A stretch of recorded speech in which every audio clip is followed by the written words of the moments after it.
They confirmed that the vehicle used to transport him, registration numbers KCJ 660P, belonged to the Honorable Member of Parliament, George Koimburi. IG Kanja, please you can tell that story to the bands, not to Kenyans.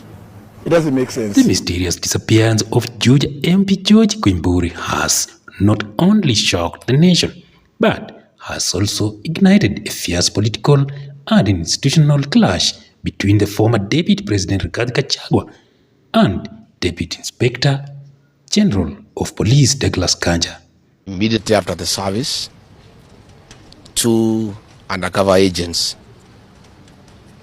of a killer squad that has been put in place to deal with elected leaders who are not supportive of William Ruto abducted him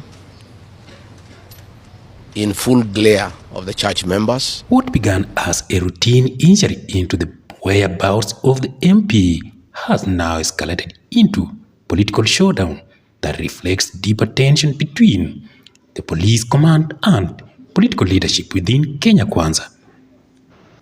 Police officers from Georgia swiftly responded, visiting the alleged scene and thoroughly documenting the area. Upon comparing vegetations and road dimensions at the scene with those in the video, it was established that the two did not match. During questioning, one Moses Kariuki, the caretaker of the coffee farm, which is owned by one Jimmy Wajigi, stated that he had not witnessed such an incident. On one side, Gachangua has come out guns blazing, accusing elements within the police force of orchestrating or covering up the disappearance of MP Koimburi. In a strongly worded statement during a public address in Kiambu, the Deputy President demanded answers from top police officials, claiming that Koimburi's vanishing was politically motivated and possibly linked to internal political rivals in Mount Kenya region. Without naming names, Gachangua hinted at a deep state agenda targeting loyals of his political camp. The one-term movement is unstoppable, and there is nothing the president can do. He can kill these leaders, he can abduct them, he can torture them, but he cannot do that to all the people of Kenya. Immediately after the service, 2 undercover agents of a killer squad that has been put in place to deal with elected leaders who are not supportive of William Ruto abducted him in full glare of the church members, and in the process almost harmed his wife. It is not known where he was taken to, but after a serious search early this morning, he was found in a coffee plantation. Gachangua's reaction has not sat well with Douglas Kanja, who is the Deputy Inspector General of Police in charge of Kenya Police Service.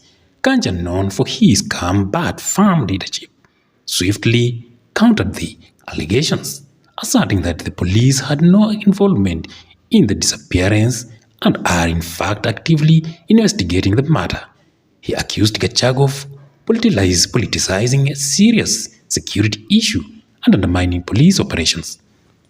Kirato instructed him to go to his homestead in Mugoda, where he met a man named Katana, driving Kirato's vehicle registration number KBP 096, which is a Honda CRV, along with 3 unknown men. They proceeded to the church to familiarize themselves the route before returning. Later, Kirato called and instructed him to drive a Subaru Forester with 2 men towards the church. Upon arrival, the 2 men exited quickly, and he heard screams as the MP was forced into the vehicle. They drove towards Jakarada Coffee Research via Kabogo Road, where the MP instructed them to stop near awaiting order CRB, registration number KBP 096W. Kanja's remarks have added fuel to the fire. Supporters of Gachagua view his firm stance as a defense against political intimidation by security organs, which they claim have been captured by rival forces within the administration. On the other hand, Kanja's defenders urge that the police should be allowed to do their job without being dragged into political feuds. It is quite inconceivable for a honorable member of parliament to go to that extent of state managing his own abduction, creating a lot of tension and fear in the country. Fortunately, we were able to expedite the investigations and to expose him to the public that the member of parliament was indeed not abducted.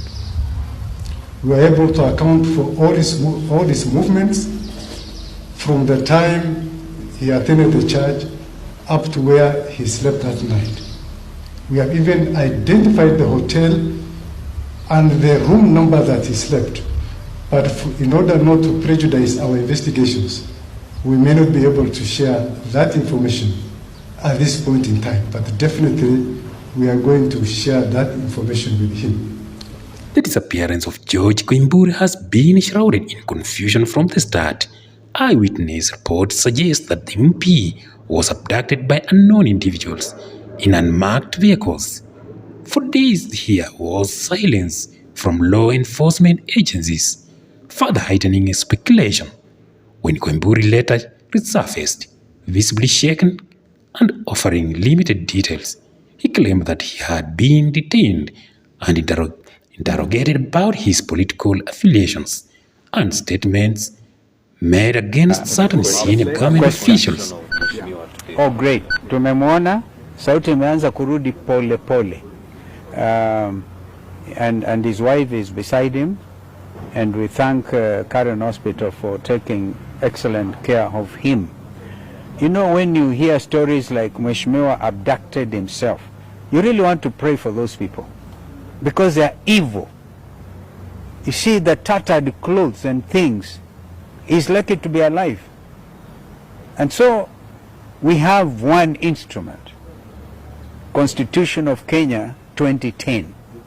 And all public officers, from William Ruto to the police constables, must know that be held accountable under the Constitution. This revelation raised even more questions. Who detained him? On whose orders? And why? While no formal charges have been brought against Koimburi, his brief disappearance has exposed internal fault lines within the ruling coalition. It has also brought to light a growing mistrust between the political class and the police service. Hiyo mambo ya Koimburi unajua ni ya kukasirisha and makes me feel very bad. Kwa sababu Koimburi alinyang'anywa askari, hakuongea. Mimi nilinyang'anywa nikaongea. Kwa hivyo hata akichukuliwa jana, just from the church compound, hakuwa na askari. Tunasikia DCI anasema sio hao, lakini gari iko polisi. Nani atachukua gari apeleke polisi kwa sababu walishika dereva. Kaenda huko kichakani. Kitu ilifanyika wakati ule, ndio naambia rais wetu. Hiyo barabara imekanyangwa hapo awali. You are not doing anything new. Kutuhangaisha. Mimi sina askari, najua hatujui ni upelelezi gani walifanya. Alitishwa simu na akayatishwa bunduki. Kwa hivyo mimi nategemea Mungu, najua na watu wangu ndio wanilinde, sababu Mungu ndiye ako na sisi. It's very very unfortunate that the government we supported, and tulikuwa pale last time, and he knows that. So kukanyanga barabara imekanyangwa, you are not telling us anything new. ungetafuta namna ingine ya kuadhibu wale you think they are not following your lies. Anaongea na nguvu sana, anakasirika sana, vile anataka kuunganisha Wakenya. Huwezi kuunganisha Wakenya kama hauna wengine. Sources within parliament have hinted that some MPs allied to Gachangua are planning to table a motion demanding the immediate suspension of top police commanders for what they term gross misconduct and abuse of power. At the same time, civil society organizations are urging restraint, warning that the politicization of security matters could erode public trust in law enforcement institutions. Journey of being abducted by people with guns and walkie-talkie, then being sprayed with some chemicals to make him unconscious, sleeping outside in the cold has serious implication on him, both physically and mentally. And therefore I want to ask all Kenyans of goodwill to put him into prayer. As we speak, ma-OCS karibu wote walikuwa wa jamii yetu wametolewa katika police stations. Ma-OCPD wote wametolewa. Watu ya jamii wetu wanatumwa kwa mpaka pahali iko hatari. Ukienda station Nairobi hakuna mtu hata moja. Na siku Uhuru Kenyatta alikuwa naondoka, maofisa ma-OCS na ma-OCPD walikuwa wamejaa kila pahali. President William Ruto, who has so far remained silent on the matter, may soon be forced to intervene. The fallout between his deputy and senior security officials risks destabilizing his administration at a time when public confidence in the government is already strained over economic and governance issues. As investigation continues, Kenyans are left watching high-stakes political drama unfold, one that goes beyond Koimburi's disappearance. It is a test of the strength, independent of state institutions in the face of political pressure and the unsolved power struggles within the heart of Kenya Kwanza. Whether justice for Koimburi is served or buried under layers of political rhetoric remains to be seen.